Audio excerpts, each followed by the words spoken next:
Well, good morning. Oh, excuse me, I thought I was in church. I'm terribly pleased to welcome everybody here for this auspicious occasion, and auspicious it is. And I want to say thanks to Lynn and the others who are involved in the Diversity Task Force. And the very fact of that name speaks well of our perceptions of God's creation and where we need to be going.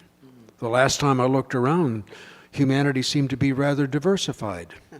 It troubles me sometimes, but that's okay. You all seem to be seated oddly. I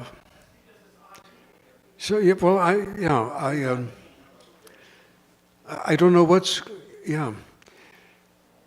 Here's the deal. Pardon? All right, I won't. Here's the deal. We're gathered for some serious thought this afternoon, an opportunity to welcome and to celebrate, to learn.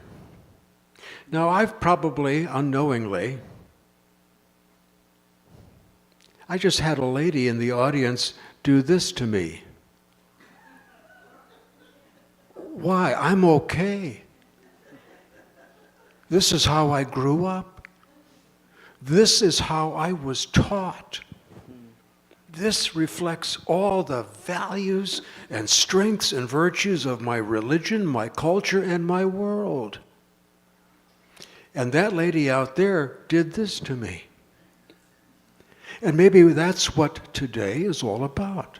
This is why we have diversity task forces and, quote, Black Lives Matter and other such things.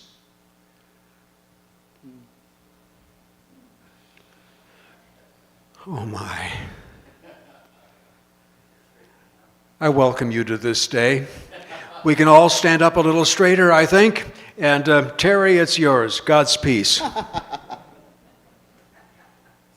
I just want to second Tom's thanks to Catherine and to Lynn and other members of the Diversity Task Force. Would you please all stand if you're on that task force? Or wave. We are grateful for you, and thank you for leading this gathering today, and there'll be some other events that Catherine will explain to us that will follow this. As chair of the Convocation Committee, normally we begin with a scripture and a prayer, so that's what I'd like to do. Okay. Several of you have asked me to make some comments that follow right on the heels of a sermon that I preached last Sunday at our church, John Knox Presbyterian Church. And I focused on John chapter 9, the end of that chapter, where as the public ministry of Jesus comes to an end in Galilee, he decides to go to Jerusalem. But he chooses a very strange route. He wants to go straight through Samaria instead of go around Samaria, which was the traditional route. And the reason to do that and add several days of time and energy and expense to the journey was the Jews and the Samaritans hated each other. Mm-hmm. But Jesus says we're going straight through. And as that journey begins, the disciples, James and John, who have spent 3 years daily with Jesus, hearing him teach, seeing his miracles, watching what he does, come up to him with an interesting request. Lord, do you want us to call down fire upon this Samaritan village and eliminate them, wipe them off the face of the earth? And I taught that passage for many years at Whitworth University. And I always stopped at this point and I said, now, to the students, step into the mindset, the heart and the attitudes and the feelings of James and John. What's going on? That they would come up with this idea. And some students would say, well, it's very clear. They have a deep sense of privilege. After all, we're Jews. We're God's people, right? And the reason we want privilege is because that leads to power. And in this case, they think they have the power to call down fire. Now that fire is aimed at one particular group of people, these Samaritans, because it's obvious that James and John are filled with prejudice. And prejudice is always the first step towards dehumanizing others. And once we dehumanize others, we can do to them whatever they want. And then all of this is laced with a great deal of hate. And all we hear in the text about Jesus' response, there's 4 brief words. And Jesus rebuked them. And and it's like, really, Jesus? That's all? Except that Greek word epitimao, which is translated rebuke, shows up every time that Jesus casts out a demon from a victimized person. In other words, Luke is telling us by using that particular Greek word that the volatile combination of privilege, power, prejudice, and hatred has an element of the demonic in it. So what is Jesus going to do to deal with them, to change their hearts and to change their minds? Well, here's what he does. Luke chapter 10, verses 1 to 9. After this, the Lord appointed 70 others and sent them on ahead of him in pairs to every town and place where he himself intended to go. Jesus said to him, "The harvest is plentiful, but the laborers are few. Therefore, ask the Lord of the harvest to send out laborers into his harvest. You go your way. See, I'm sending you out like lambs into the midst of wolves. Carry no purse, no bag, no sandals.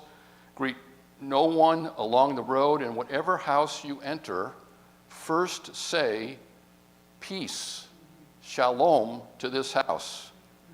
And if anyone is there who shares in your peace will rest on them. But if not, it will return to you. Remain in the same house, eating and drinking whatever they provide, for the laborer deserves to be paid. Do not move about from house to house. Whenever you enter a town and its people welcome you, eat what is set before you. Heal the sick who are there, and then say to them, 'The kingdom of God has come upon all of you.'" A better translation would be, because the word "you" is a plural, the kingdom of God has actually come upon all of us. Yeah. So the antidote to privilege, power, prejudice is proximity. You're going to go out and you're going to go through the villages not as a big group. This is not a bus tour. Right. You're going out in pairs. And you're going out into every village. And proximity leads to vulnerability. Now, whoever goes on a journey and doesn't pack and doesn't take provision, that's a dumb way to start out on a trip, but that's exactly what Jesus tells them to do, Right. because he wants them to feel that they are vulnerable in the dominant culture of Samaria. And then the third part of this, proximity, vulnerability, humility. When they welcome you in, I don't want you asking any questions about Jewish dietary laws or kosher preparation of food. Whatever they put in front of you, you sit down and you eat it. It's the only thing in this passage Jesus tells them to do twice. It's not about the food. Right. It's about the conversation that's going to happen at the table.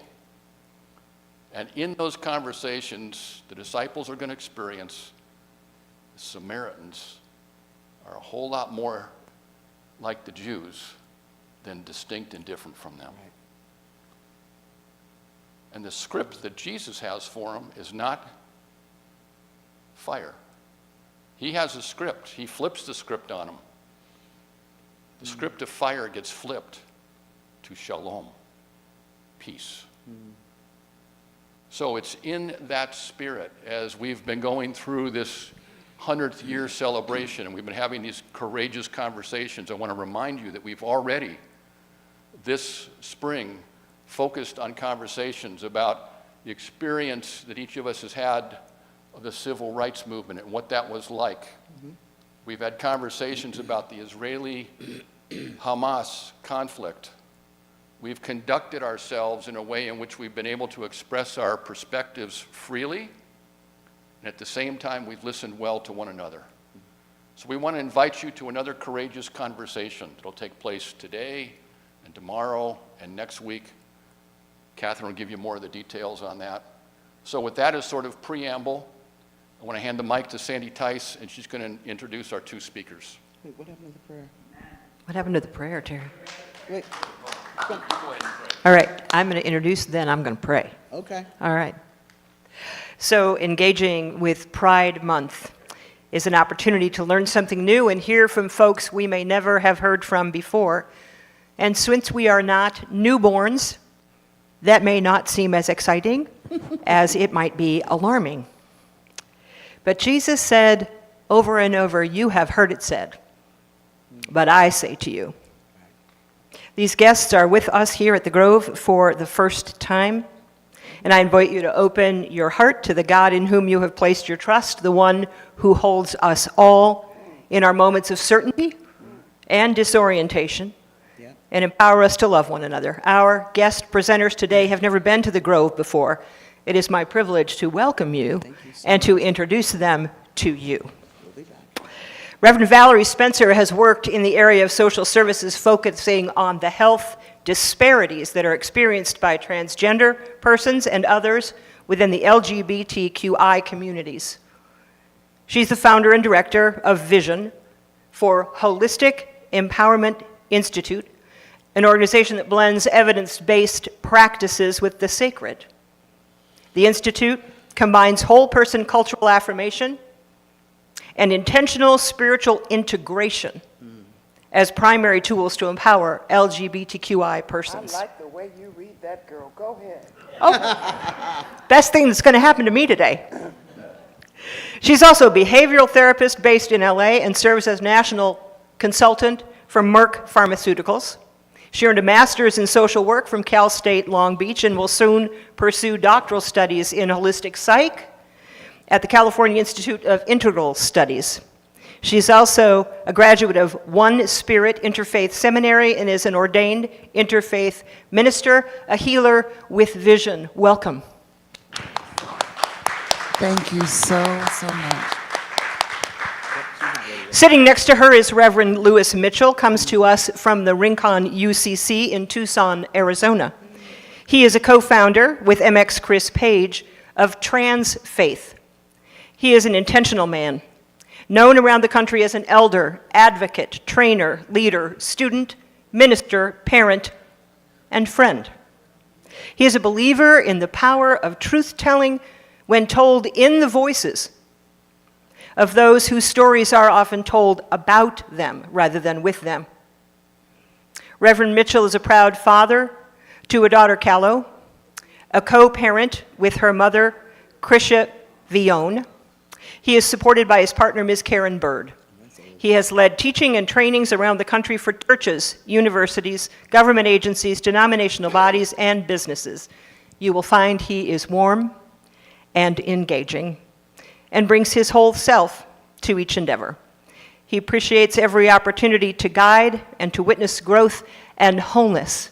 We welcome you, Reverend Lewis. Thank you.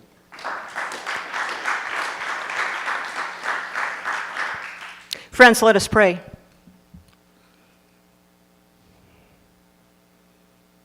You, O God, have been our dwelling place in all generations. You are our heart's true home, and the one who knows us fully. By you we have been fully known. And we pray that you might widen our hearts, open our ears, open our mouths if we are presenting, that we might speak and hear and know what it is that you would say to us Yes, God. this afternoon. Yes, God. We offer our prayer Yes, God. in the name of Jesus, in whom we have placed our trust, the one who is faithful. Amen? Amen. Amen. Amen. I guess that means I'm up to bat, yes. Yes. Good afternoon, everybody. Good afternoon. I am a sucker for a good prayer. That was so nourishing, right?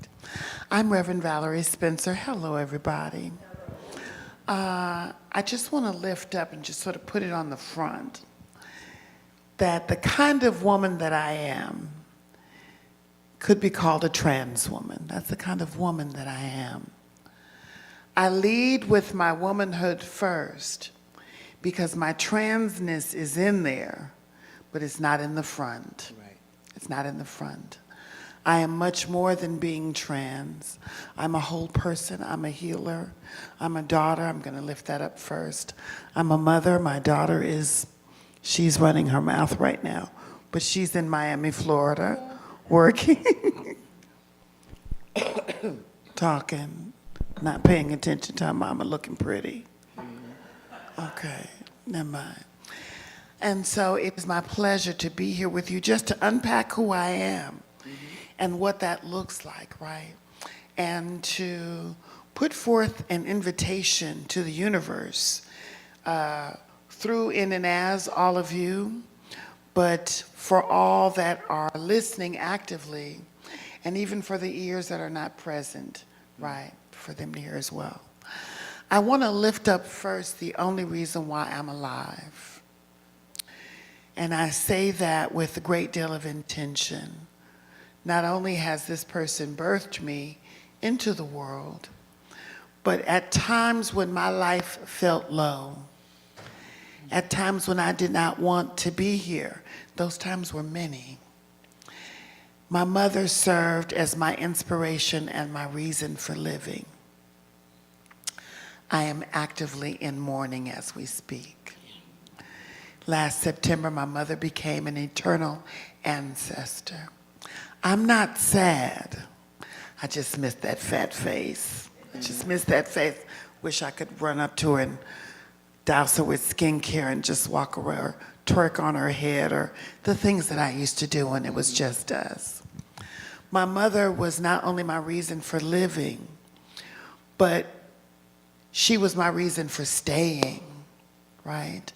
And then not only just my reason for staying, but my reason for striving. I not only wanted to make her proud, I wanted my mother to always be able to move throughout the world with her chest out, rather than what my neighbors and my family and the overall society told her, that I was a problem child. They called me a child because I was a highly effeminate child. And unlike some of my queer family, I did not have an off switch for my femininity. To the chagrin of my Navy captain father. That's a whole nother story, but we'll get there, right? My mother was a constant place of love and support. And one day when I was 17 years old, about to turn 18, I called my mother from San Francisco. We were about to move from Los Angeles, which was drug infested, out to Pomona. And I now know, looking back, Lewis, that she did that to keep me safe. And alive, right? They were starting to sell drugs on our front lawn and have shooter. I come from the 80s, right, where crack was everywhere. And one Saturday morning, my mother got up and went with some woman and went driving and stayed gone all day. And when she came back, she said, I bought us a house, right?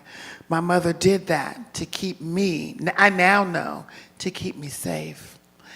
And when I called my mother in the midst of moving, because I told her I'm not moving the furniture, I'll send my boyfriend out there to get the furniture, but I'm not moving no. But I called my mother to say, Lulu, when I come home, I'm going to be a girl. And she said, oh, all right. Well, we'll just pack up your little clothes and stuff, and we got the green suitcase in there, and you know, they got a halfway house down the street here, and we'll just walk them down there together and leave them there and stuff. That was my whole transitioning story right there. Right. I had the love and embrace from my mama from the very beginning, and the world could just be damned. I did not need your acceptance, your celebration, your whatever. I had Luella Gilmore, and for me, that was enough. Right. My mother bought my first pair of shoes. Anybody remember Mandel's downtown that had the tall girl stroller on the third floor? She bought me my first dress. And when we were gonna do drag, me and one of my good friends, she took me to the nail shop so I could get my nails and feet done. Our house was like an LGBTQ center in the hood back in the 80s. My mother would call your mother and say, don't put your child on the street. You don't want to do that just because he's that way, just because she's that way. She was doing case management Right. and didn't even know it. Right. There's a reason why I spoiled that old girl. And when I transitioned myself, it was just like crossing the street and walking down the street. Suddenly she had a really tall daughter, and we transitioned together. What do I mean? At first my mother thought, you must be a little off or something because you think that nobody knows about you. Right? And then she came to me about 6 months later and said, these neighbors, yeah, they don't know about you. I said, really, Lulu? No, they don't know. They keep asking me, when are you going to give me grandkids and stuff? They don't know about you. Right. Then when I got a job, and when my coworkers came over, my mother pulled me to the side and said, you know what? She doesn't even know about you. And one day I had to tell her, Lulu, listen, God has blessed me. I look all right. I look okay, right? No, they don't know. And don't you make it your business to tell them, right? You just stay cool. And suddenly, my life went from our neighbors and friends saying, put that faggot out, and all of his friends. Now living in Pomona, the oddest question people had was, you have a really tall daughter. How tall is your daughter? Right? And we were going to, and suddenly my transitioning was something that enabled my mother to breathe. She didn't have to be on guard in public anymore. Right. She didn't have to listen for odd words. She had to wait a little bit sometimes because there was a guy trying to talk to me when we were out lunch or something. Just chill, honey, this one's kind of cute. But that was the end of it. And we grew together. Eventually, my mother didn't know anything about the word trans or transgender. Back then, we weren't transgender, though, Lewis. We were transsexuals back then. Okay, we've evolved, right? We're trans women now. My mother didn't know anything about that. Never did. Never did. All she knew was, that's my daughter, and you better ask her first. Right. I unabashedly and unashamed was in complete control of my mother's care. I'm an only child. And from the very beginning, with family lining up and medical staff saying, you're kind of controlling about your mom. I'm not kind of controlling. I'm in complete control. I'm in complete control. That was my girl. And from her love and embrace, I was able to move into the world. A world that I knew it rejected me and called me an abomination, because I had already been put out of a church even before I transitioned, right? A world that called me a reprobate mind. A world that told me that God was across the street. Don't go over there, and he's not coming over here. Right. Right.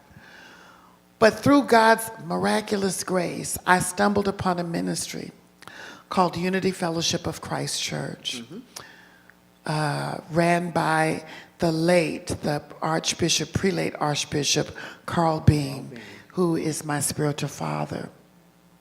Not only did he unearth spiritual and biblical meaning for us, it was a worship style that was familiar to me. Right. It was nothing to see people rolling in the streets and foaming at the mouth. It was just my kind of environment. Am I out of time?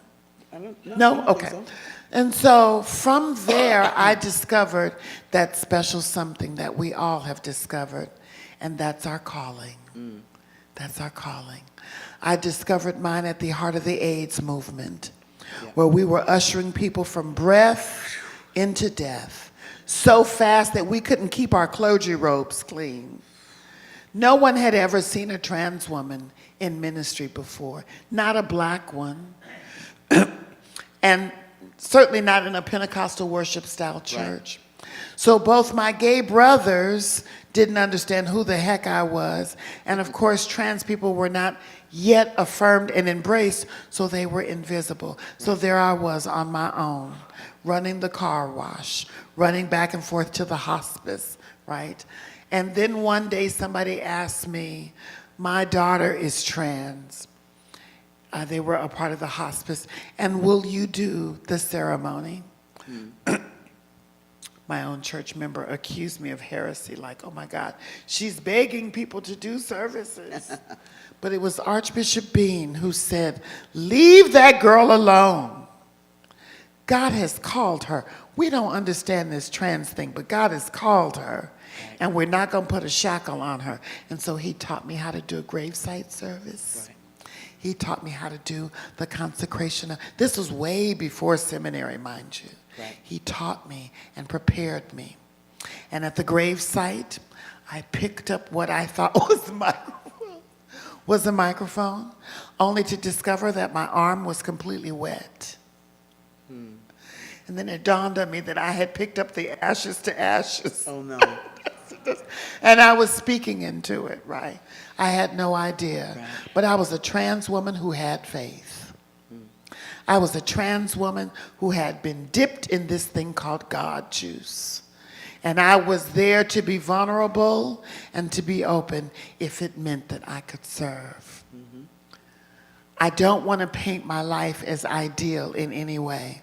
Trans discrimination has shown up in my life in some very veiled ways, some inconvenient ways. For an example, we're all adults, yes, the children are gone. It's very easy for a trans woman to get sex. I can be old with a fang and a horn and a slew or no foot at all, and I can get sex in the next 15 minutes, right? But can I get love, embrace, and companionship? Right. And eventually, people, the veneer of fancy in what your body can do and how it can be pleased, that wears thin. And you want someone who can drive you to the emergency room. Right. Or rub something on your hip because your hip ain't hipping today, right? You want meaning. Right. That, as a trans woman, I've discovered, is not as available. Right. When we talk about the burdens of my heart, that was a burden of my heart. Loneliness, depression, isolation, feeling othered in the world. Trans discrimination also showed up in my work life.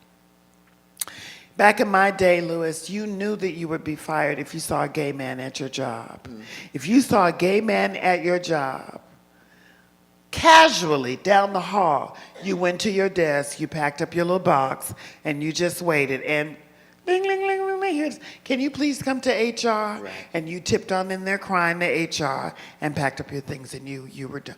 We had to live under the veil of being seen. The young people are seen now, and they are enjoying being visible. Right. They love being visible. But invisibility was a part of our survival tool. Right. People did not know that we were there. Right. They did not know that we were in the steam room. They did not know we were in the churches. They did not know that we were in the companies. And that was our tool of survival. Yeah. Invisibility, right? But along being called to do this great work of assisting and supporting people living with HIV, I discovered that I also had a calling up. Then again, Archbishop told me, you are the one. Get busy, right? I was to represent trans people in high and low places, right? At the time when the AIDS movement was high, nobody ever seen us before. A woman, the late Connie Norman, came to me at church one Sunday while people were shouting and throwing chairs and service was high. It was wonderful. And she stepped in the back to have a cigarette, and I stepped in the back to get some air. And she said to me, Valerie, I'm dying. I'm dying of AIDS. And I want you to take over all of my work, because I think you're woman enough to represent us, right? You're more passable than me, and they'll let you in, but you're a bitch, and you'll get things done. And how right she was. And so I told her, Connie, I'll take over everything. But Connie was one of the founding members of an organization called ACT UP, which did a great deal of protest in our country that brought HIV and AIDS to the forefront of even the presidency. And lying dead in the streets, right, was a part of that. And I said, Connie, I'm not playing dead in the streets now. I'll do everything else, but I'm not playing dead in the streets. And so I took over her cross-training grant. All of her community planning seats, she just sort of willed over to me. And overnight, I was a national figure within HIV, representing trans people and representing Los Angeles County. I am the first trans woman to do HIV outreach in all of Southern California. I say that with pride, with my chest stuck out. At a time when the police did not know what the heck. What are you doing? What are you doing, miss? Miss, what is all of that? These are condoms and lube. What are you doing with all of that? I'm passing them out to the sex workers. The what workers? Yeah. AKA prostitutes. Right. You're passing out, right? I remember one time I had traffic tickets, Louis, and they were going to impound my car. And the sex workers on the street would not let the sheriff's deputies impound my car. And they kept saying, why are they calling you the condom queen? What are they talking about? I passed condoms out to the sex workers on Friday and Saturday and Monday nights. What? And I popped the trunk, and there's cases and cases of condoms and lube. And he said, lower the car. Go do what you do. And I'm, okay, girls, come on, honey. And I'm passing out. Box of empty. He said, you do this? Right. I came along at a time where all this visibility was not so. Right. It's just not so. I also came along at a time when no one had ever seen a trans woman, certainly not a black one, in HIV advocacy and community planning on a national level, right? So I'm a part of the founding members of the United States Conference of Mayors. I was at the very first United States Conference on HIV and AIDS. I'm a, Sorry, daughter. she's talking anyway. Oh, that's my daughter, my other daughter calling me, I'm sorry. And so I'm a part of these groundbreaking groups, right? But I discovered at some point that I was tired of talking about trans people. I was tired of talking about transness. And I was really tired of talking about HIV. And I was tired of being broke. Right. That part. Very tired of being broke, right? And I stayed at the Cosmopolitan Hotel, Louis, in Vegas. And I was so excited, but I did not have time. I had to catch a flight.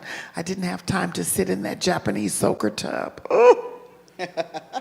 Oh. Shoot. And Spirit spoke to me and said, you know, if you have some money, they'll put one of these in your house. Well. Oh, but then there's that wallpaper. I love this gray silverware. You know, if you got a couple of dollars, they'll send you a couple of rolls of this to your house. And then it dawned on me, I needed an education. Consultant fees and stipend fees and honorariums wasn't going to cut it. Plus, I saw my mother. And I saw her abilities decreasing and her needs increasing. Right. And I knew that I would have to be Medi and Cal all on my own. Right. And so I stepped out of being trans and went into being super academic. And I earned my degrees. And I'm still working on my license. As old as I am, I'm almost finished though. Worked on my license, and then through taking care of my mom, I had to step away from my life altogether. Yep. People hear you say that and they don't get it. That I had to put Valerie Spencer and her pursuits and her PhD studies and her license and her weight loss and her glamour, not the skincare though, I kept that on point, but everything else, I had to put that down in order to pick her up and carry her. And I did that thing. Yes, Y'all, I did that thing. I did. I didn't have time to be trans anymore. I was Luella Gilmore's daughter. I didn't even miss being trans. I don't miss being the super advocate. Right. I like walking into the conferences and they know my name. But I like walking into her bedroom and she knows my face. Right, Even right. better. I had to walk away from him, right? Being a trans woman is not just about being confused about one's gender. Being a trans woman is about discovering your gender and then picking that up and walking with it down the street with your life. My life still had texture. My life still had meaning and complication and joy. I was just a trans woman, right?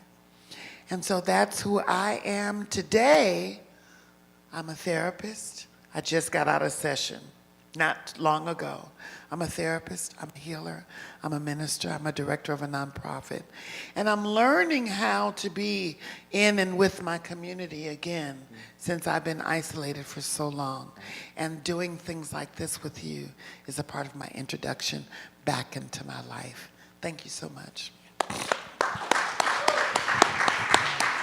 Am I out of time or do I have more? I should be out of time. You're good, and we're gonna have questions and answers at the end of this. We got Q&A. Okay.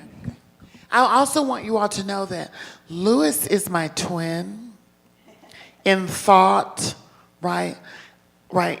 Lewis is the guy version of me. We kind of think the same. So you all are getting a really, really, really good treat that we are both together. We don't get to do stuff together. But what I also want you to know is during the height of COVID, when my friends and good girlfriends, shopping girlfriends, shoe sale girlfriends forgot that I existed, Lewis would drive from our Phoenix, Arizona, and Washington and come and see me and hug my mama's neck. Thank you, Lewis. I miss Lulu. Q&A now? They're getting it together because they want it to be perfect for you.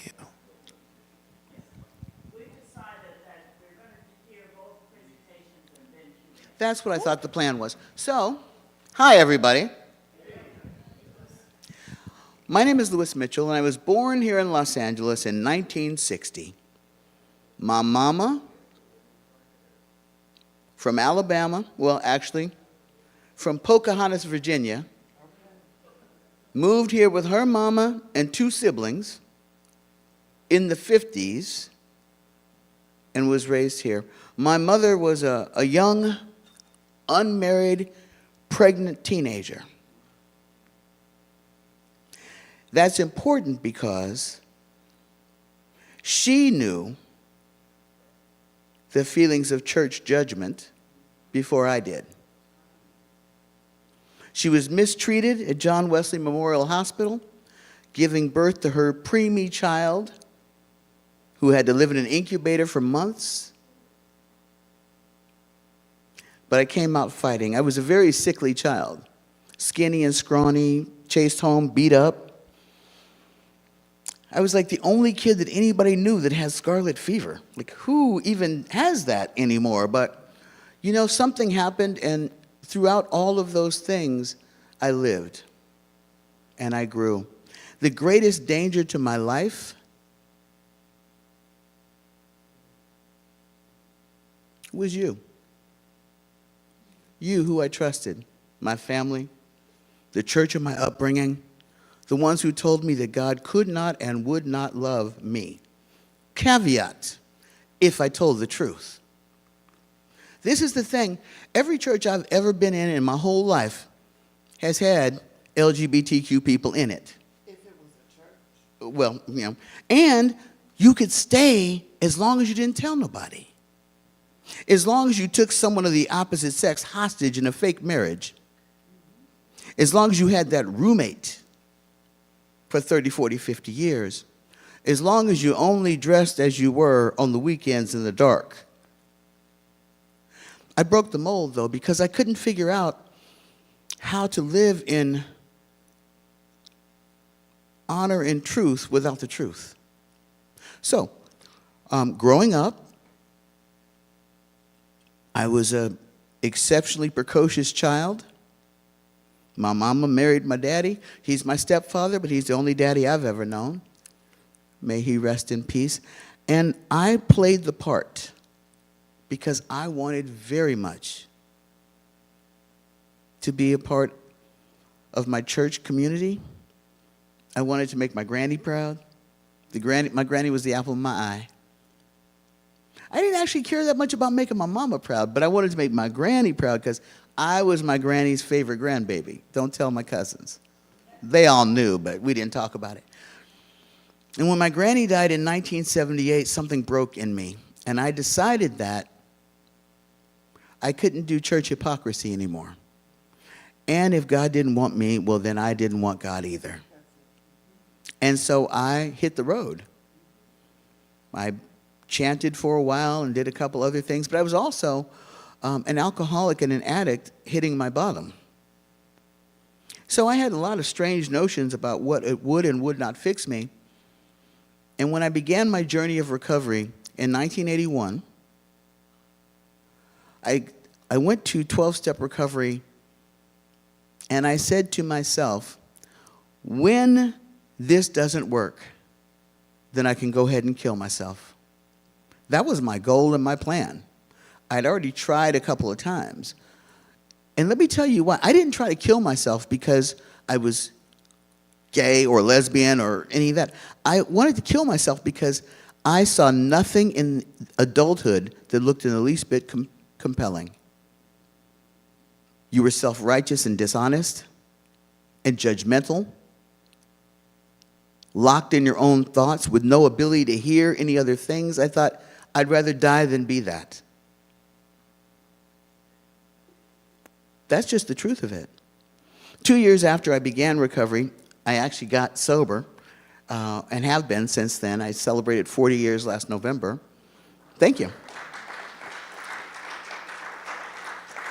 That is both why I'm alive and also why I am who I am. Because in 12-step recovery, they encourage you to find a God of your understanding.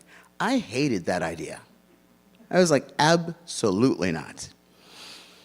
And so I didn't. I mean, they say you can call the meetings your God. Group of drunks becomes your higher power. That thing that knows something about life more than you do. Truth be told, I was terrified that God still had it out for me. Because that's what I've been told and taught my whole life. As time went on and I realized that the God that I grew up learning about perhaps wasn't all there was to know about God, I became open to a God that loved me, that created me on purpose, that created me with intentionality and with tools. Now, I didn't have anything to base that on, except it just felt like I wasn't a mistake. Maybe I was wrong, I don't know. Fast forward, I moved to the Bay Area because that's what one does. Well, no, I'm going to tell you the shorter version. I was working in the film industry because I'm convinced that if you get sober in Los Angeles, you must do some time working in the film industry. I think it's a requirement. I'm not sure. And I realized working there that it did not make me happy, and I wanted to go back to school to study with Angela Davis at San Francisco State. Except I had no money. So I went on a game show and I won $35,000 and I moved to San Francisco to study with Angela Davis. Simple as that. Anybody can do it. I got there and I was in a political meeting. I was very politically involved, and I met this woman, Yvette Flunder, at a political meeting. And there was something about her. I didn't know her from a can of paint. I had no idea who she was. But there was something about her energy. I thought, oh, I want some of that. And she told me about this church, and I was like, no. And then she kept, I go, oh, yeah, I'm going to go to your church. We met every month. And I said, oh, yeah. And she said, baby, just don't say anything anymore.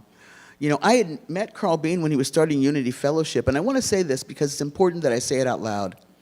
I witnessed the racism of the metropolitan community churches in doing everything they could to stop Carl Bean from starting Unity Fellowship.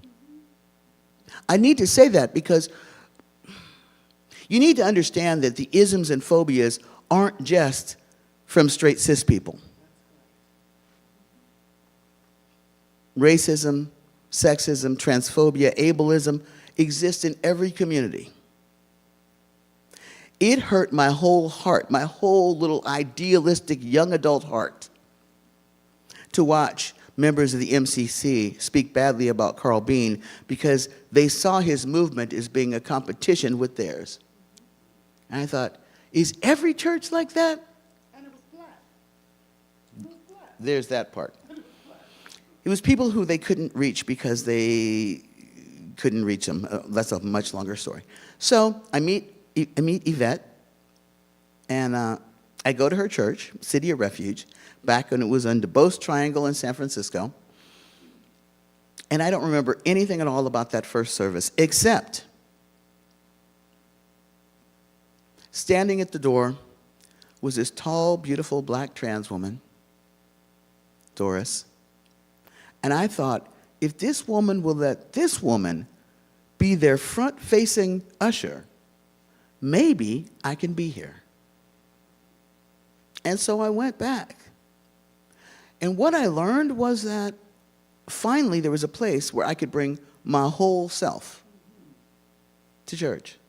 I didn't have to, I'd gone to MCC LA, and I felt very accepted, but I didn't feel anything else. Like there's an energy in my experience of the black church that I needed. I didn't find it in MCC, but I loved them and their hearts, but it didn't scratch the itch for me. I found it at City of Refuge. I had never heard of the UCC before. That's how I found out about the UCC. And I had absolutely no intention of ever being in ministry. That was just not something that I was wanting to do, not something I was willing to do. I pretty much said, God, no. Thank you, but I'm going to pass. Thank you very much. I ended up working at PSR, Pacific School of Religion, up on Holy Hill in Berkeley, and not working in any kind of religious capacity. I worked in the office. And then I felt drawn, and then I fell in love, and Krysia and I moved to New England. I thought, ooh, that was close. I almost accidentally ended up in seminary. Wow, that was, whew. So we're living in Springfield, Massachusetts, and I get this thing in the mail from Andover Newton Theological School, which I had never heard of. So how I ended up on their mailing list, I cannot tell you. But I thought, okay, God, you got jokes. I'll go check it out. I'm giving you the short version of how I came to ministry, but I want to go all the way back. Because before I got to ministry, I got to manhood. I knew when I was 3 years old that I was not a girl. I didn't know what I was because there was no language, there was no internet, there was no place I could look it up. And I had heard of Christine Jorgensen and folks like that, but in my understanding, there was no such thing as a trans man anywhere. I literally thought I was the only one on the planet. And then when I finally met some, I thought, oh man, this is hard. Because when you live your life in a fantasy, that's pretty free. When you have choices to make, that's harder. What if my mama throws me away? I didn't care about anybody else. But I'm an only child, and my mama is very centrist religiously, King James Version kind of gal, and I couldn't move forward thinking about losing her. Here's where it happened for me. I realized at some point that I was waiting for her to die so that I could live. And I did not want any part of my being to be wishing her demise. Not psychically, not unintentionally, not in the recesses of my mind. And so I had the courage to begin transition medically and to tell her about it. Now, I want to tell you, I was a chicken. I did not call her. I did not send her an email because we had AOL, you know. Back in the day. You remember that? You and my mama. Yeah, my mama still has AOL. And so I wrote her a letter. And my mama, being who she is, I love my mama. I'm so grateful for her. She wrote me a letter back. And the letter said,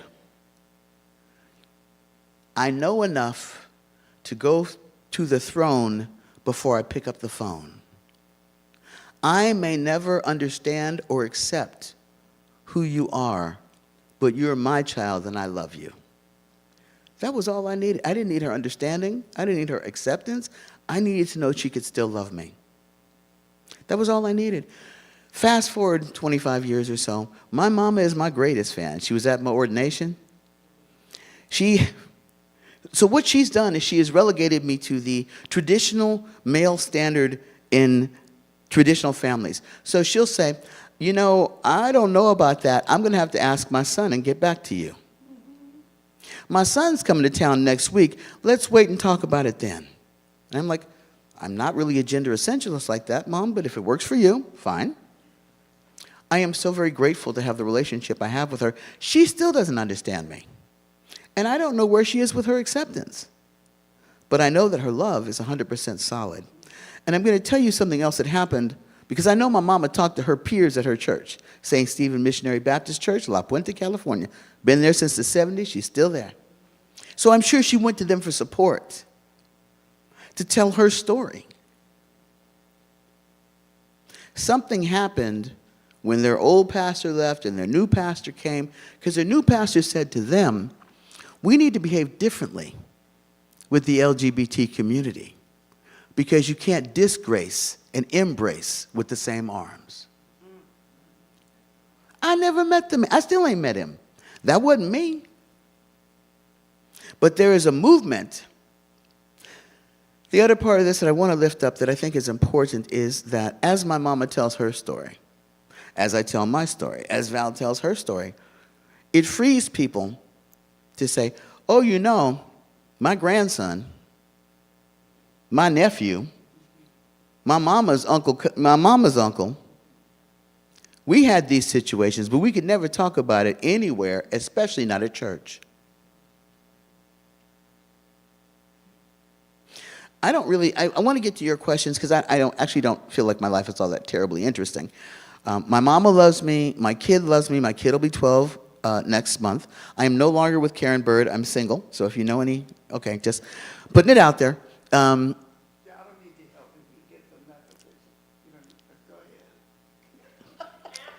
I'm not good single. Y'all send me a helpmate. Okay, but I'm also not in a hurry to make a bad decision. So, okay. The thing that opens my heart and makes room for me to make room for those of you who have decided that you can judge me. I want to say that again so you really get it. The thing that makes room in my heart for those of you who have decided that you are in a position where you can judge me is that each and every one of us needs to have an open hand with no stones of judgment unless you are sinless. I'm going to tell you like I told my mama's old pastor, because every time I show up at church, he'd do the Adam and Eve, not Adam and Steve, and you know the one. I went up to him after the sermon. I said, I hear you, but if God made Adam and Eve and not Adam and Steve, well, who made Steve? Because I thought God was in charge of making everybody. Is there another entity I don't know about that's making people? And I said, the other thing that makes my heart dance with joy is that my salvation is not in your hands, so your opinion doesn't matter. What I know for sure is that my relationship with divine energy is solid. When I was running, it was solid. When I got tired of running, it was solid. When I slowed down and said, it was solid. When I finally got dragged into a hearty yes, it was solid. I don't understand why, but I'm going to tell you what Spirit told me when I said, absolutely not, God, leave me alone. God said to me, I need you because you will go where the holy people won't go. You'll go where the righteous people are afraid to go. You will speak love to the people that the church won't see. That's my calling. That's my entire calling. I will go from the crack house to the White House and all points in between. Why? because I know what it's like to have nobody love you and to treat yourself with disdain and self-harm. And I know that the story doesn't have to end there. I'm currently pastoring a church in Tucson, Arizona. My demographic is mostly older, straight, white, cis people. Cisgender meaning not trans. 75 and up. That's the majority of my congregation. In Arizona, which is at best a purple state. These people unanimously called an out, black, trans, former addict, alcoholic, former criminal to be their pastor. I wouldn't have seen that coming. And we are growing. We are growing in size. We are growing in every possible metric. Not because I'm so awesome, but because the heart of God to see and love all of God's creation is strong in this congregation. I am honored to work with them. We don't have a me church, we have a we church. And I'm very clear about that. We have a Bible study. I don't know if you know this, because some of y'all are, pretty cool and everything, but most progressive churches will read every book in the world except the Bible. Because they're afraid of the Bible. They have been bludgeoned bloody by the Bible. I started a Bible study at this church. And I said to them, I am not going to tell you what to think about the Bible. We're going to explore it together. Bring whatever version you want. We're going to read all of them. And we're going to drill down into the who, what, when, where, and why of these things in the Bible. I have a lot of retired clergy who are part of my congregation. Some of them are biblical scholars who help us with translation and mistranslation and misinterpretation and different interpretations. But the Bible study is growing every week. We have more people online, more people in person, people who said to me, I ain't never coming to your Bible study, ever. And they're there. Yes, I don't remind them that they said never. I don't remind them. This is where I'm going to leave this. If the fruits of the Spirit are living and growing and emanating from me, who are you to stand in judgment of God's holy work? I want you to think about that. You don't have to answer me. That's between you and your divine. But if you are judging who I am and my journey to be where I am, then you must ask yourself, do you think you know better than God? Do you think our ancestors of faith, who wrote the things that we have compiled and edited and call the Bible, know better than God? If you do, well, God bless you. I didn't know better than God. I did not have the imagination or self-worth to dream of the life I have today. To God be the glory for all that God has done. God has taken this severely broken vessel and made something beautiful that pours out to the many. I'm one of the unofficial pastors of black transness around the country. I don't helm any church, but what they do is they call me and they say, Louis, I'm worried. Do you think God made a mistake? And I said, absolutely not. God made you to be the person you are. God saw something in you that could be the great intersectionalist that the world needs. Throughout history, trans people, we weren't called trans, we were called a whole bunch of other things, have always been critical spiritual leaders in most traditions because we are the great intersectionalists. We help y'all that are stuck in your binary places to see that you are more than that M or F or X on your license. You are more than what you wear. You are more than who you love. You are more than who you hate. You are more. Part of our job is to help you remember who you are. And to help you look pretty too. Well, yeah. She does pretty. I don't do pretty. I'm trying to do handsome, and it doesn't work.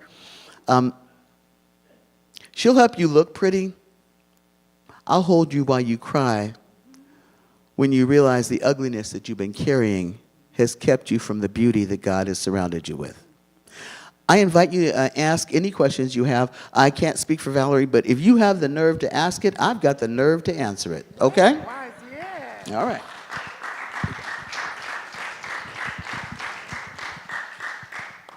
Okay, you all know how the drill goes. Just raise your hand. I'll get the mic over to you, I'm looking and forward to this. This part I've been waiting for. then we'll go from there. We've got plenty of time for extended conversation today, which will continue tomorrow morning. So we'll hear more about that in a little while. So, questions, comments, additions to this very, very important and courageous. Thank you for your stories.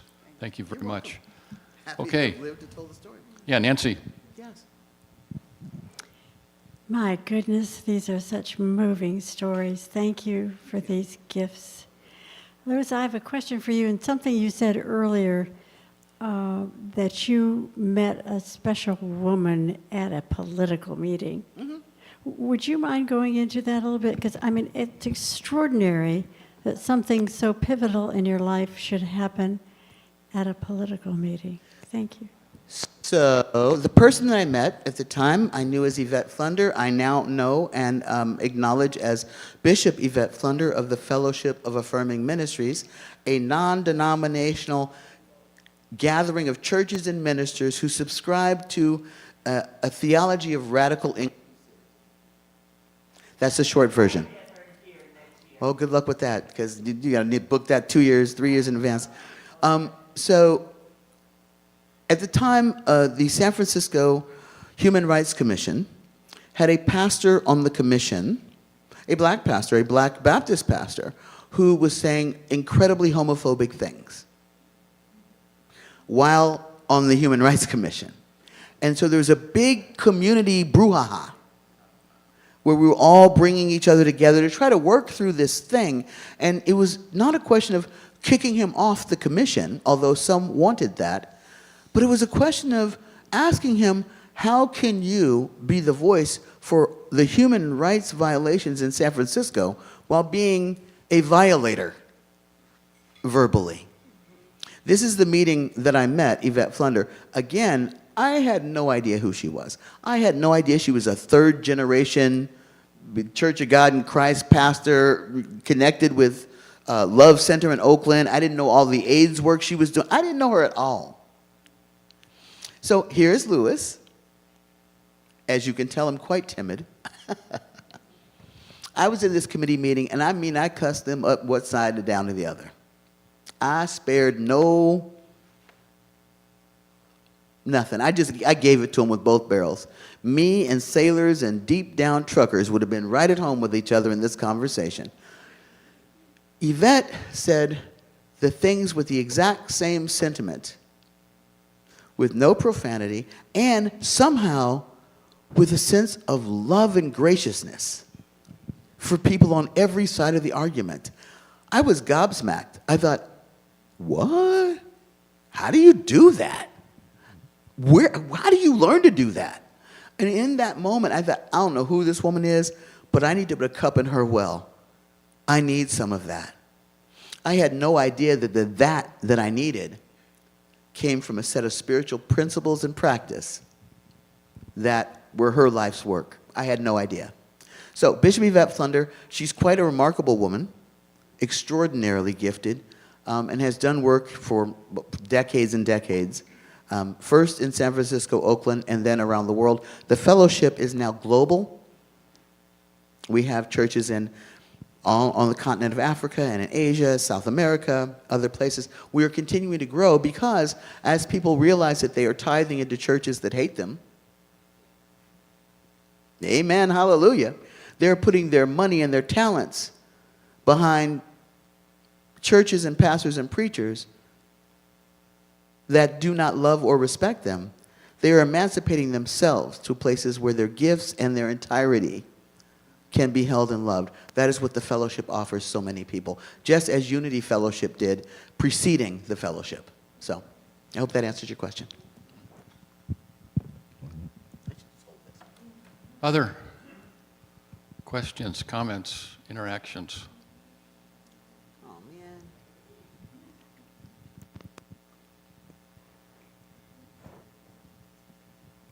be scared. You can do it. There you go. Thank you both for sharing. Thank you. Very intriguing. So my question is, like, when you transition, you selected new names for yourself, I'm assuming. So I'm just curious, in each of your cases, why did you choose the name that you did? Okay. So, so first of all, I want to say that that is a very highly, highly personal conversation, right? That everyone is not willing to share publicly, right? That is a, how did you get your name? Certainly the most rude thing in the world to ask What's is, your old name? what was your old name? That Yeah. That's like, no, right? That's highly rude. But I will share with you how I chose my name, because I don't remember. How did I choose Valerie? People on the streets called me Valine, right? And there was a guy named Fallon who sang. There was Fallon, but there was Valen, and so people called me Valen. And so I just changed it to Valerie. And Spencer, I thought, was nippy and snappy and cute, and Spencer for Hire was on TV. I thought that was cute. I thought he was cute. I mean, the whole thing was very pretty. I thought I could get a job. Right, okay. I could hear people calling my name down the hall, Valerie Spencer. But I changed my name, both my first and my last name. And that was the only thing that Miss Gilmore, baby, she did not like that. We're gonna have two different last names? And my thing was, well, let's do your mating lane. Let's just both be gray. Right, right. Or flip a coin, let's be something. My father was an abusive tyrant that I refer to in names that are not appropriate for this space. Okay. Right. Yeah, he was highly abusive to her and me. And I thought, well, why would you want to take his name? Girl, come on, let's be Smith. Yeah. But I knew I did not want to carry his name into my wonderful, beautiful life. And he always said to me, you're going to be the ending of my goddamn bloodline. And I thought, that is true. That you're absolutely right. In name and bloodline. I did not want anything to do. Now, I must say, in many ways, I'm like my father quite a bit. That's where I get my professionalism from, my bouginess from, my love of a good hotel. That's all my father, right? But I have made conscious decisions to not operate in the world with the anger that my father operated with. My father could walk into a room and turn it out. You know, turn over desks. And he went to my school, my junior high school. I went to private school. And just, they weren't doing a good enough job of making me masculine, as if they could. Right. What were they going to do? I had already converted the school uniforms. And they told me, you can't wear your school uniform like that. Why not? It's cuter this way, right? He was furious. That is hilarious. And I now see him as someone who went to any lengths to get this ideal of what he had in mind. And I was not the player son chasing skirts. My father took me to the Playboy Club, and I thought, oh, Daddy, give me the ponytail, Daddy, please. And he was furious, right? So I didn't want his name in my new life. And when he himself discovered that, he rather understood. I didn't go into his feelings about that because I didn't care. Right. But my mother was furious for about a good 13 days. And then she got over it. I think she got over it. We just stopped talking. And my mother and I had two last names. What about you? Well, I actually had chosen a different name.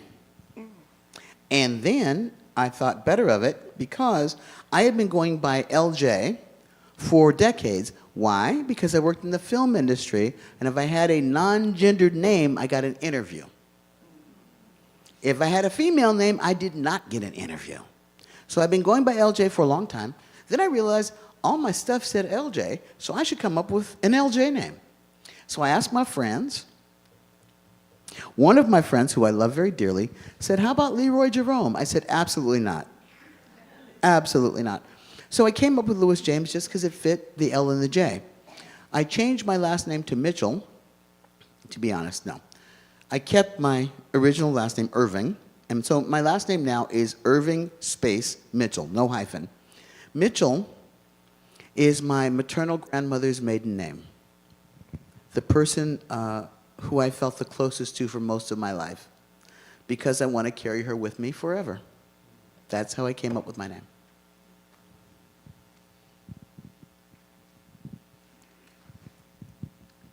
Louis, will you share with us some of what you shared with me about, you said before that in all of our churches there are members of the LGBTQ plus community, but they hide.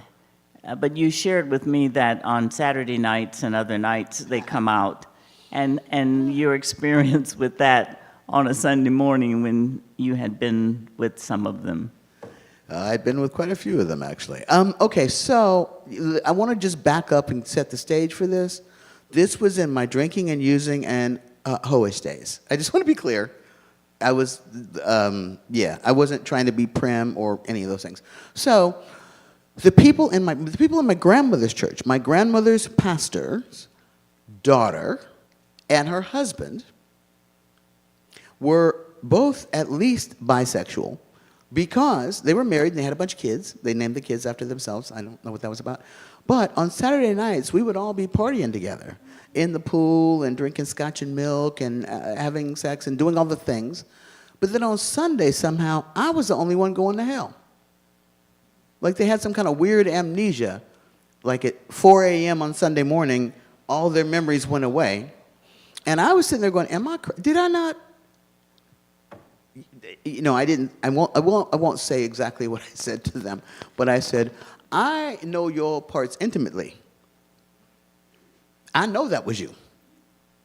I've seen all of your things. And I said to them, you know, we spend a lot of time on our knees, and not much of that is in prayer. So I'm just very confused about what happened. And that was kind of part of my divorce from the church, because I couldn't understand, like, I didn't understand how they could compartmentalize their lives in such a way that made divorcing their Saturday night self from their Sunday morning self so critical. What I've come to realize is that they knew what I knew, that if they told the truth, they'd be run out on a rail.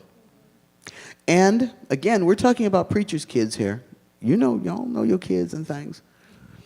If you're still involved with the church, you can't run the risk of shaming your parents, your grandparents, your great-granddaddy who started the church. You can't run the risk of doing that, because they are teaching you that all of this will come down on your head. Just shut up and toe the line, get married, pop out a couple babies, and don't tell nobody nothing. I would love to tell you that that's only in the black church of my upbringing, but I've met enough people to know I don't think there's a church on the planet that does not have a same-gender loving person involved in it. I don't know where you would find such a thing. I mean, if you go back in Catholic history, you're certainly going to find a lot of sneaking and things and whatever. But I think the importance of that whole story is that for kids these days in this new generation, they're not going to tolerate that.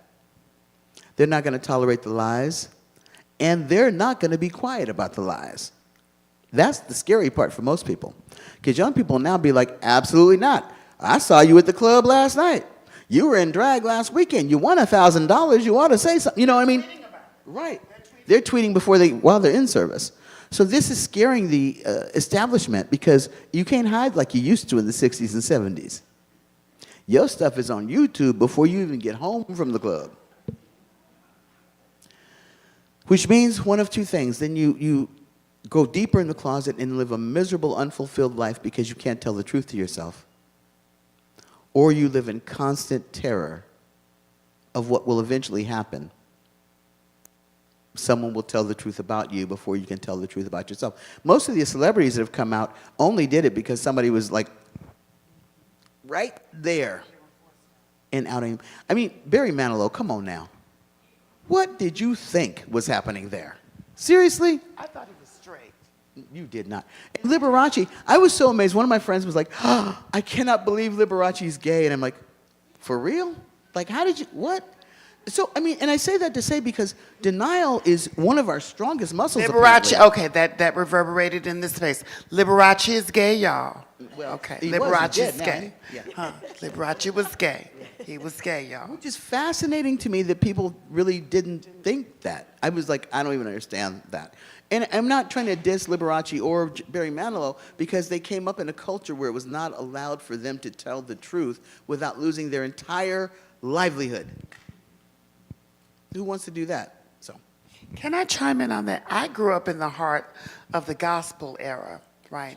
And so, yes, so we would sing at our own church on Sunday morning. Then everybody in LA that was anybody, you had to be a part of a community choir of some kind. So you would sing at your own church on Sunday, then we'd do an afternoon musical as a choir, somewhere else, then a Sunday night musical, then maybe a midnight musical, and then afterward, we would all meet at Jules' Room Catch One in Los Angeles. Yes. And baby, let me tell you, you've never seen somebody catch the spirit with a brandy in their hand. I have, right? We had church up in that club, right? And many of your gospel artists who could not be out and proud and share some of the visibility, they had little ways. Unfortunately about that, what Lewis is not necessarily amplifying is trans people really didn't have a space in that gay space. Right. In fact, we were known as the people that needed to get the heck out of that space. We were known as an exaggeration. We were known as, you've gone too far. You are too far. You're a non-person person. I believe many of our gay brothers still believe that. Is my personal opinion. You're not, you're living in disguise. So we were not only hidden, we were hidden. Right, we were hidden. We were only there as figments of, as a trans woman, figments of glamour, who could do church drag just as good as the other women in the church. But were we respected for our spirituality and calling? No.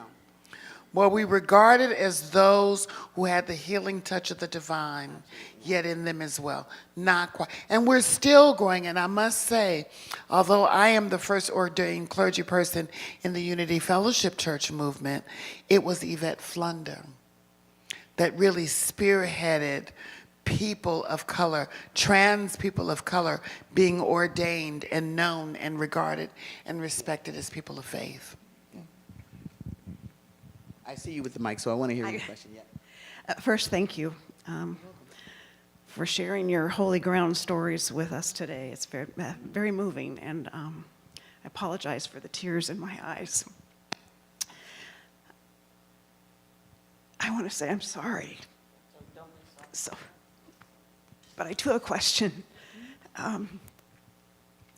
One of the arguments that you hear these days is that children don't know who they are, and they think they know who they are, and then they go through transition or whatever, and then they're going to change their mind, and it's too late, and they wish, and there's all of this.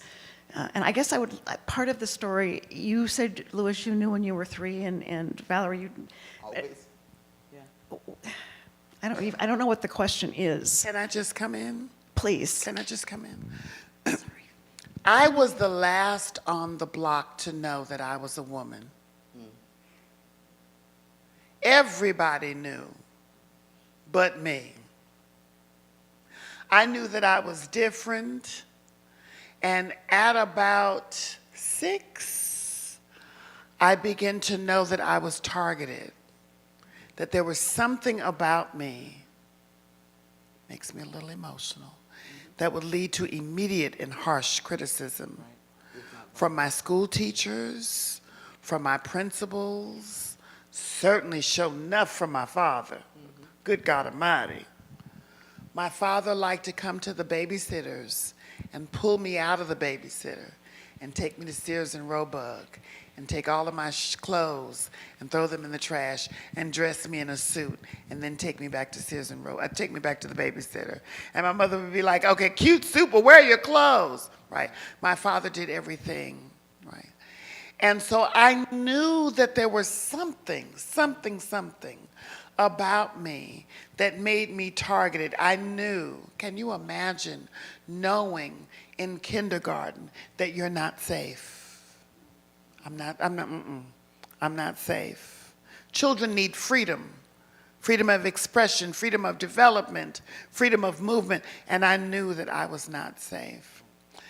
It was around about, 8-ish, that I discovered by way of my father that I didn't have the verbiage called femininity, but that's what it was.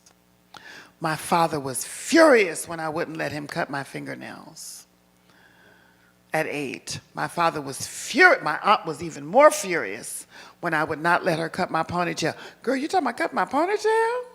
My ponytail? That's like currency. No, right?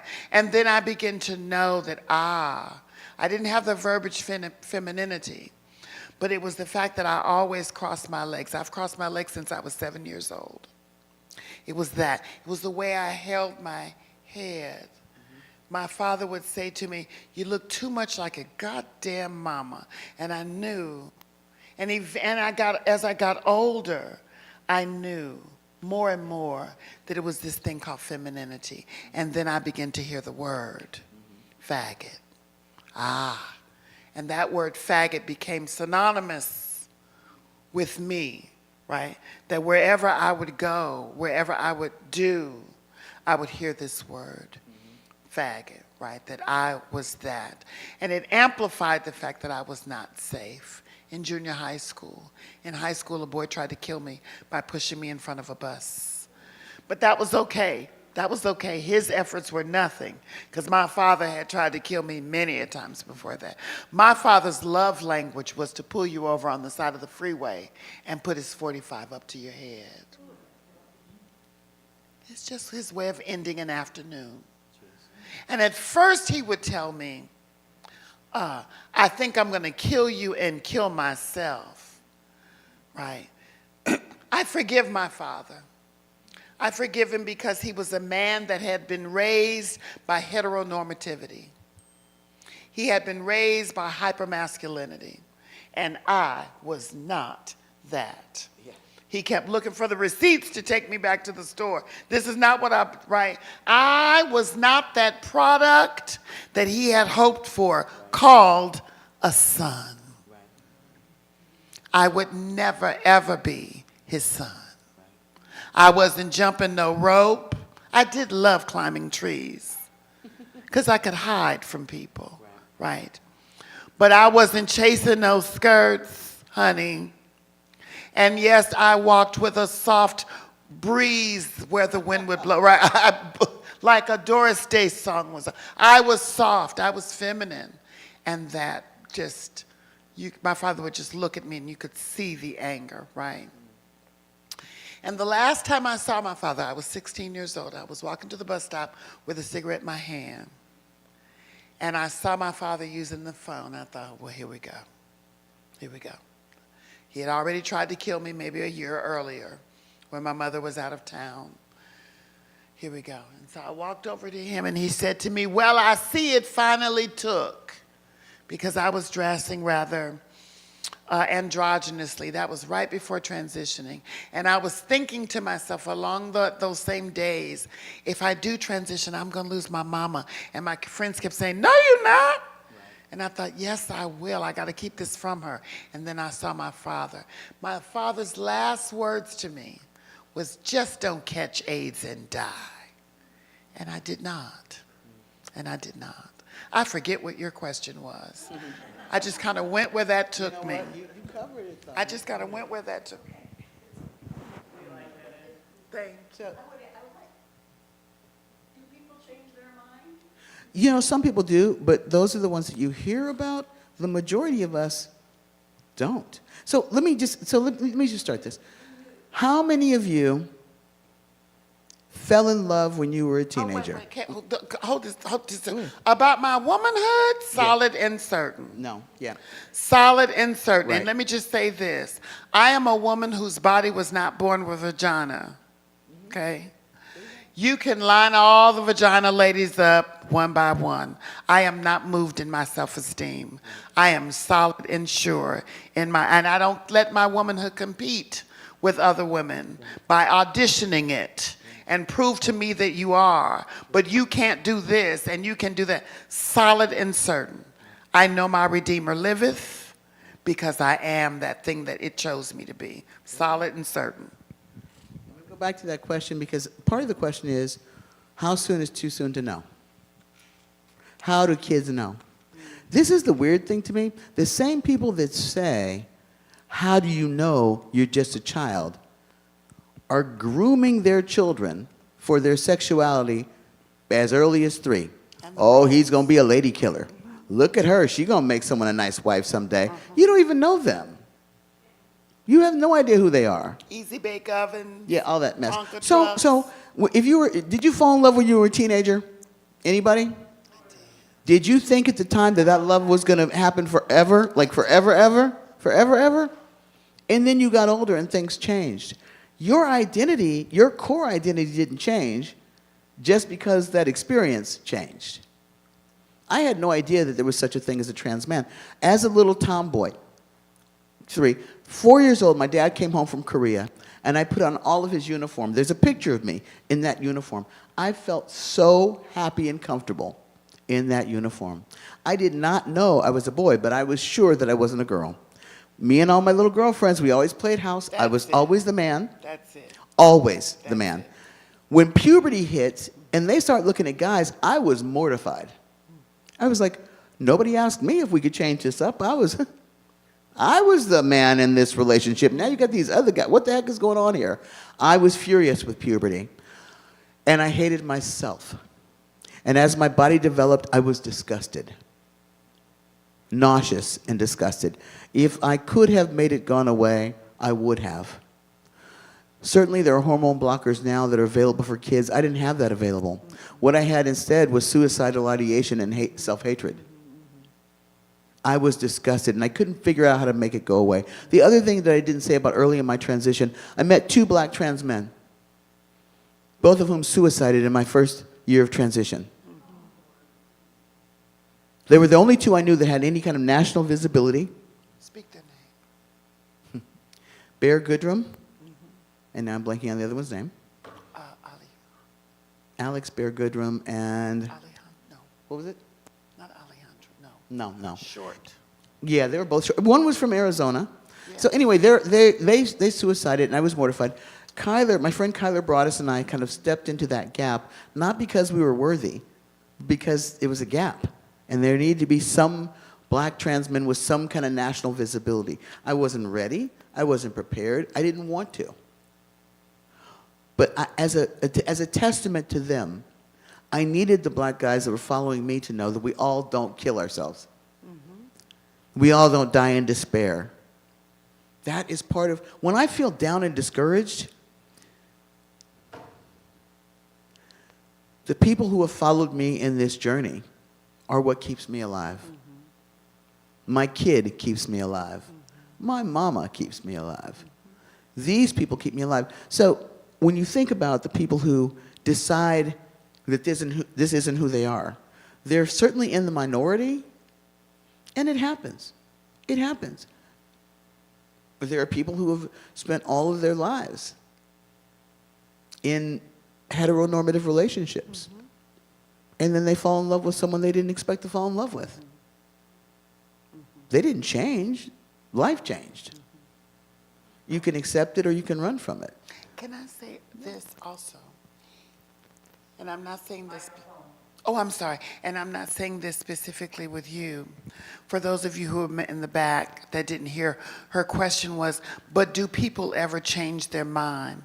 I'm not saying this specific to you, but embedded in that curiosity, embedded in that question is the tiny thought that being this way is not right. that there's something else you should be that you're not be. I'm not saying this with you. There's something else that you should be that you're not being, and will you ever go back to it? Now, Lewis and I are very gender-defined trans people. I'm a woman. I'm just a big old girl, right? And Lewis is a dude. But we are fading. Nowadays, our people are much more fluid in their expression. And so landing in places, as I did and Lewis did, like womanhood and manhood, for many of our people, it's just not the case. They, them pronouns are more the normative now than anything, and I kind of think they're the evolution of us, because the trauma of transitioning is traumatizing, right? We haven't even talked about surgeries and enhancement and, honey, laser hair removal alone, right, which is torture, right? It's torture. It's torture, right? So, but our people are much more fluid now. And so seeing people like me that have just sort of landed in spaces, right? I'm a woman, Lewis is a guy. That's fading more and more, right? We are just being ourselves and not really using the binary very often, to be very frank. Like my kid. And my kid, who will be 12 next month, who was assigned female at birth, started middle school this past September. And at Kahlo's middle school, they say, what pronouns would you like us to use? And Kahlo said, he, him. First, I had heard of that. So I was like, okay. So I got on the phone with Kahlo and I said, okay, kids, so your mom tells me you're using he, him pronouns. What does that mean? Like, is there a particular way you're identifying now that I should know about? Is there something you need, whatever? And Kahlo said, well, I don't feel like I'm a girl, but I also don't feel like I'm a guy. So you can use any pronouns with me, but I don't really like a lot of that she stuff anymore. That seems too limiting for who I am. I'm like, baby, all you got to do is say the word. I got you. You know? He asked for binders for Christmas, chest binders. I'm like, I got you.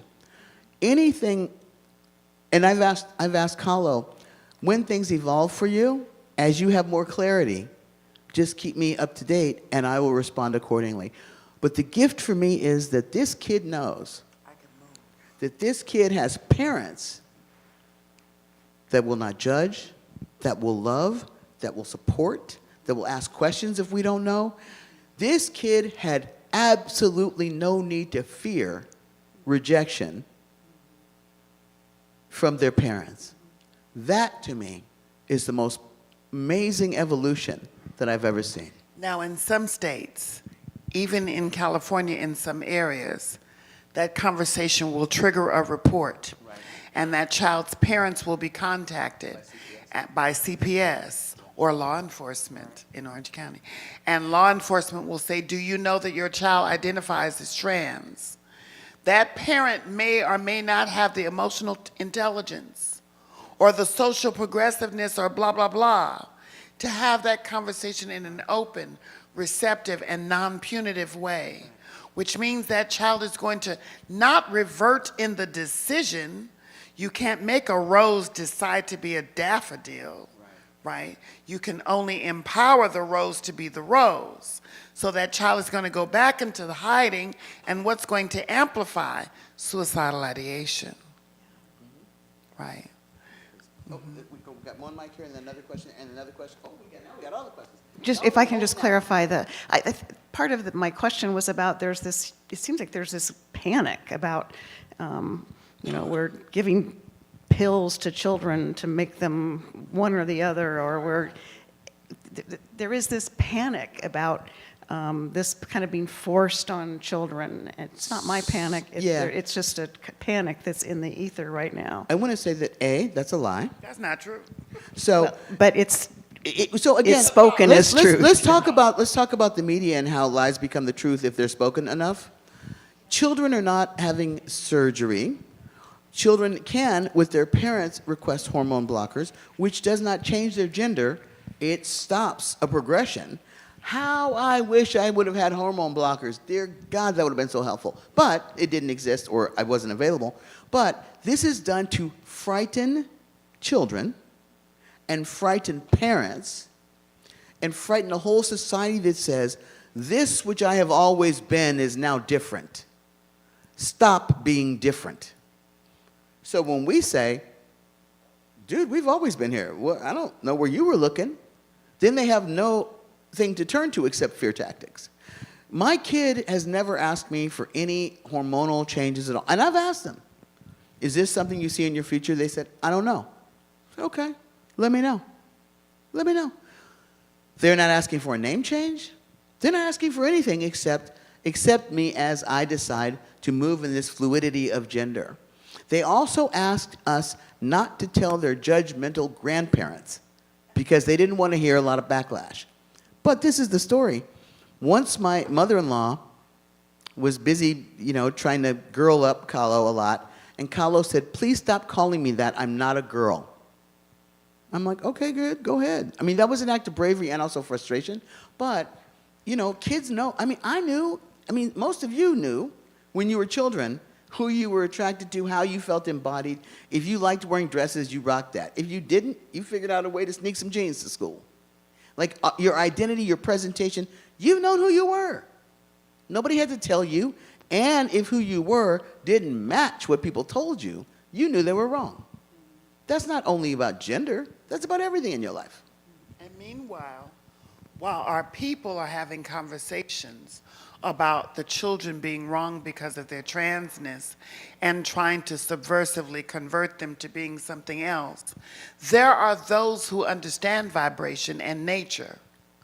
There are those who know that they are trans. They know that they are different. They know that they are being rejected. Therefore, they are knowing that they are vulnerable, and they will pray and do pray on that vulnerability. And that will make that child then say, am I gay because I was molested? Right. Or am I molested because I was gay? Right. Here's my verbiage. There are those who see you and they know who you are. While other people are having the controversial conversation about should you be or should you not be, they know there you are. They know that you are being judged because of who you are. Therefore, they know you are being vulnerable because of who you are. And grooming your mama and daddy to get access to you is easy because low-key, they don't really want you anyway. Right? Right. So we're setting our children up in multiplicitous ways. I'd like to, Where are you? I'd like to bring up something that I wonder if it has been any kind of a support to the trans community. About 40 years ago, I read a book called Zuni Man Woman. And I was so inspired at what that culture was doing. And I don't know if it has continued or not. But in that culture, when children were born, they were not given a name until they were old enough for it to be clear what sex or gender identity that young person had. And then they were accepted into the community with whatever that was. And it seemed like a very wonderful way to raise children and to embrace people as who they were. And I don't know if that's continued, and I don't know if that's true in other Native American cultures, but I wanted to ask you about that. It's true in a number of cultures, not just Native American, and it continues as much as any other Native American culture while actively trying to be stamped out by a dominant culture that both appropriates Native culture and tries to destroy it. So not just in Native culture, but throughout societies, throughout history around the world. So in other words, that appreciation that you speak of did and does exist within various cultures, But we cannot forget the role and the influence of colonialism, which has said that those acts are pagan and heathen, that way of worship is heathen, that whole approach, and this is the way. Right. And you must have Jesus or nothing else, and this is the way to him. So some of those norms and values that were culturally appreciated have faded. We have a hand right here, if we could ever get to this young. Yeah. Yeah. Okay. Oh, y'all are popping. I love it. Yeah. Wait, hold on. Hold just a moment. Okay. I don't know. I'm trying No, to. we're getting there. We got one here, and then we've got you, I think. Reverend Valerie and Reverend Lewis, you have very touchingly told your stories of how you moved into visibility, and I'm wondering how you would identify what has happened in society that is allowing this visibility that you now express. So I'm going to answer that very quick. Society is not allowing anything. This is not about society. Society is fighting legislatively in almost every state to eliminate not only our visibility, but our very existence. So society has allowed us nothing. We have gone forward out of desperation, out of courage, out of self-love, and said, we're not going to hide and we're not going to lie. Deal with it. But society is actively fighting against us at every turn. Not just us, but other progressive ideas of things, whatever that is. Bodily autonomy is under attack, as you well know. Not just women or other childbearing people's ability to choose about their bodies, but all body autonomy has always been under attack. If it is not cis and heteronormative, we need to figure out how to stamp it out. We exist despite a culture and a society, that means the people, that tell us, A, do not exist, and if you do exist, exist knowing that you are dead ass wrong. Or exist knowing that you were here for our pleasure and entertainment. And if you're going to exist, we are going to fetishize you. That part. So that you can have anonymous sex with us when we want to, so that we can be the deacons and pastors and clean and saved and sanctified while you be the harlot sinner. We have chosen to exist. That's the courage of my people. The society has not provided leeway. Now, has society sort of evolved where it is a little bit less homophobic to those of certain hues and social classes? Yes, but not to us. They are actively fighting.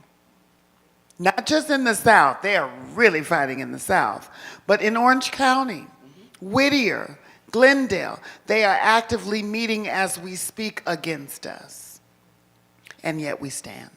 And we stand. And yet we stand. Please. Thank you for being here. Have you had challenges accessing the healthcare system to meet your needs?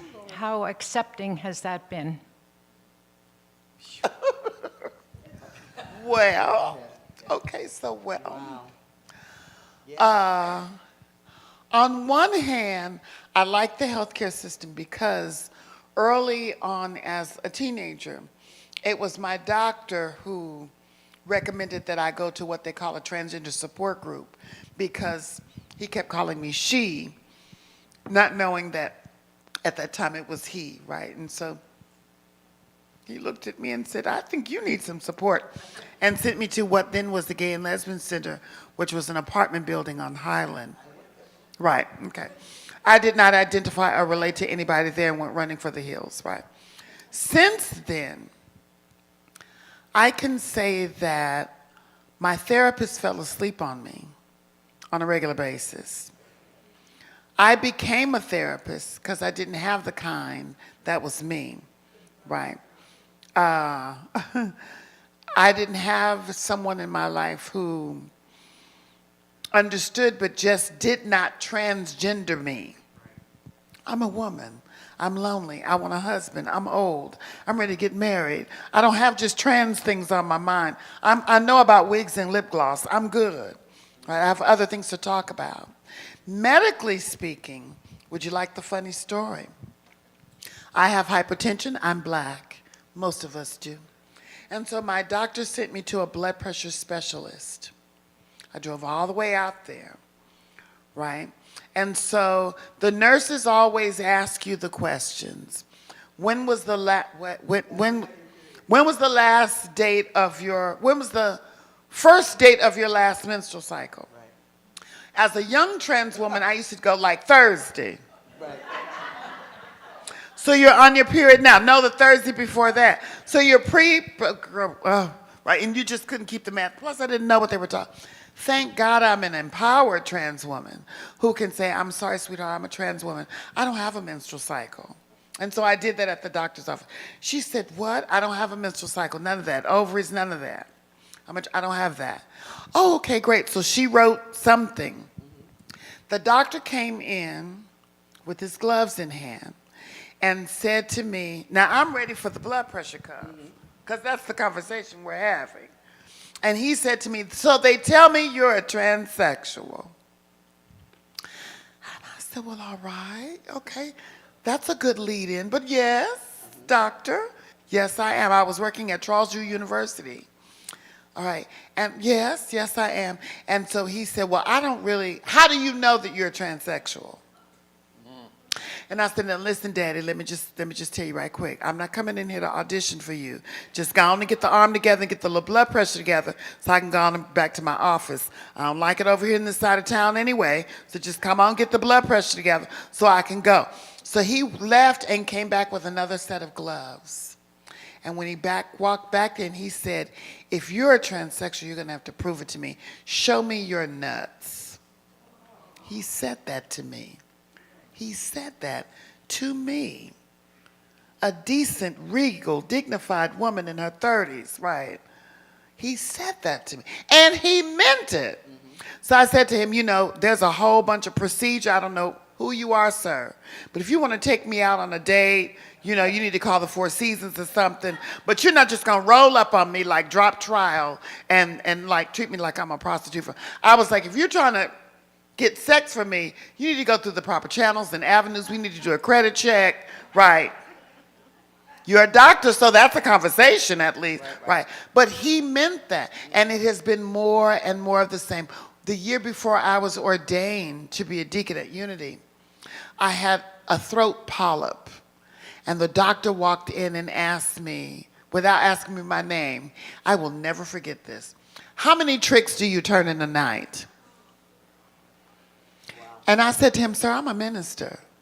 I don't turn tricks in the day or night. Yeah, we'll find out later. We are faced with that all the time. So women, when you talk about your bodies and having ownership of your bodies, we are your advocates, your trans sisters in that way, because our bodies have been under attack as well. Lewis, that was good.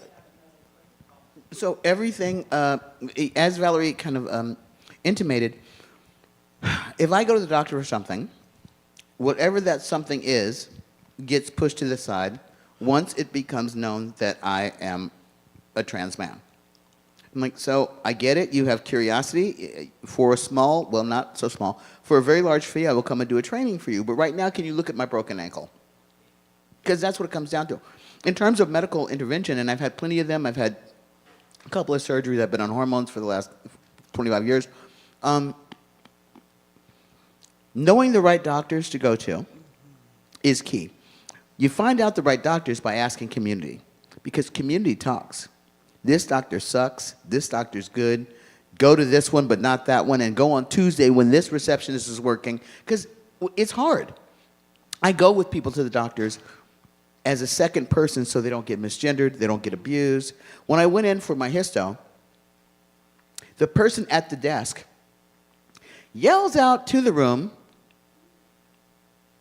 my name and that I'm here for a hysterectomy. Now, I looked like this in this room full of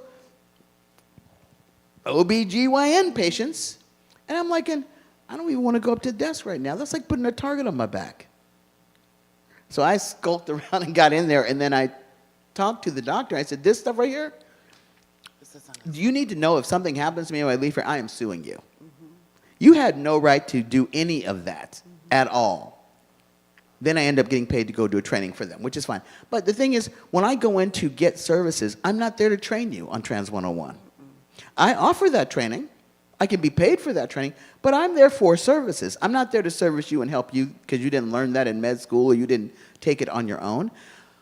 Our medical system here sucks in a whole lot of ways. Or the opposite happens. Yeah.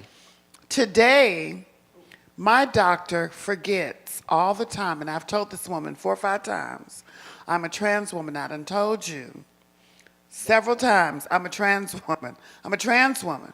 I'm a trans woman. Please tell these people to stop calling me and asking me about a hysterectomy or the annual pap smear. I done told you. I done told you. And so now what happens, there are some women like me who I've never gone to a trans-specific doctor. So my doctor knows nothing about transes. I doubt if she can spell it. I'm going to change doctors too. But she knows nothing. Now, I don't have any trans-specific healthcare needs. I'm not on hormone therapy. Don't tell anybody. I never have been, right? Only thing I need you to do is get this weight down, get my blood pressure cute, and make sure I never age, right? I want to look good, right? She has no clue about any of them except my blood pressure. And she mainly forgets a lot, and it's annoying. I'm a trans woman. It's actually funny. So when my wife and I were trying to get pregnant, every time I'd go in with her, they'd ask me for a sperm sample. And I'd say, well, this is going to take a little bit longer than you anticipated. And I would tell them this all the time. They're like, so did you not read the file at all? But every time I go, and they'd send me in with like a magazine, a little jar, I'd laugh.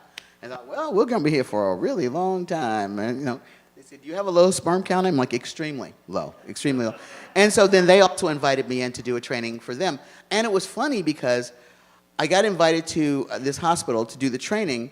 I did not know that the department that invited me was the OBGYN department because I kept saying that to them every month when I went in there. I'm like, we have to do this again?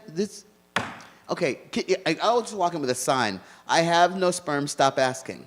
You know, but that didn't happen. So there's that part of forgetting, and there's also the part, and I think this is important for people who are not trans, who are trying to identify people.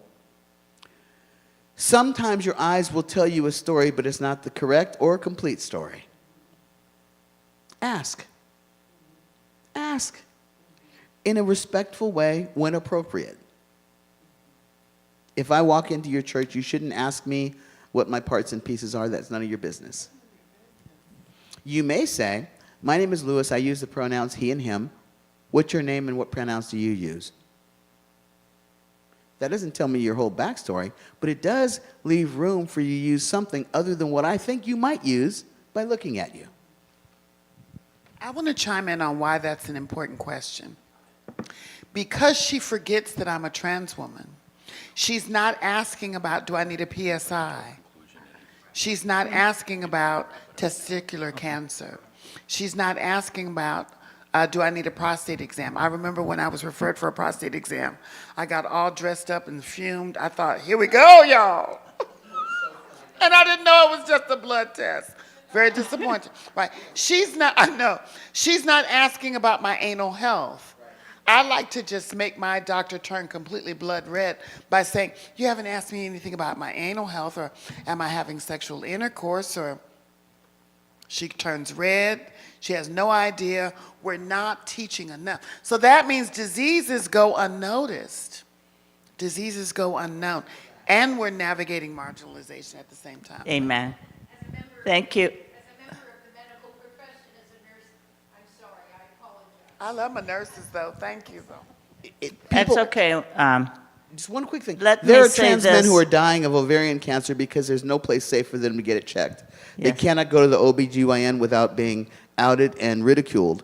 So they are dying of ovarian cancer because there is no safe place for them to get checked. So, Okay.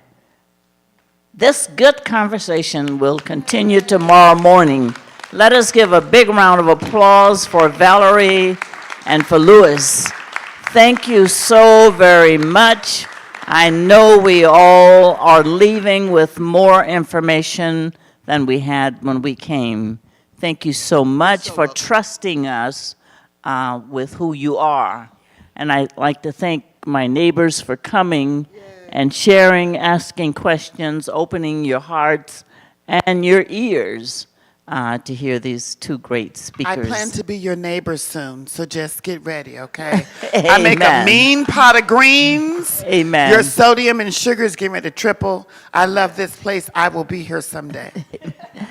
So just let me say this as we leave. We do have dinner prepared, and we have a table set up for our guests and for members of our committee and those who would like to come. I have a table set up for, I believe, 14. So let us come and share with them. Tomorrow morning at 10 to 12, we will have a table talk with Louis. He's been on campus since Wednesday.